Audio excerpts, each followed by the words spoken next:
Екібастұздың бас спортшысы Зейнеп Нұркенова бастаған спортшылар 28-ші универсиадада еліміздің қоржынына алғашқы медальді салған шаңғышы Анна Шевченконы осылай қарсы алды. Әрине, Анна мен жалғыз Павлодар емес, Анна мен бүкіл Қазақстан мақтанады.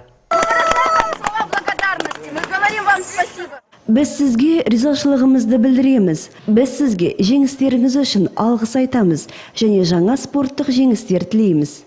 Өткен универсиадада Анна 5 бірдей медальге қол жеткізді. Оның бірі алтын, бірі күміс және үшеуі қола медальдар. Әрине, оның әрбірі оңай келген жоқ. Все было вообще, классно подготовить. Шаңғы жолдарын жақсы дайындапты. Бәрі тамаша болды. Жанкүйерлердің көп болғаны қуантты. Одан басқа тағы да көптеген адамдар қолдау білдіріп әлеуметтік желіде жазды. Оның үстіне сіздердің күтіп алғандарыңыз мен үшін кездейсоқ деген мен қуаныштымын.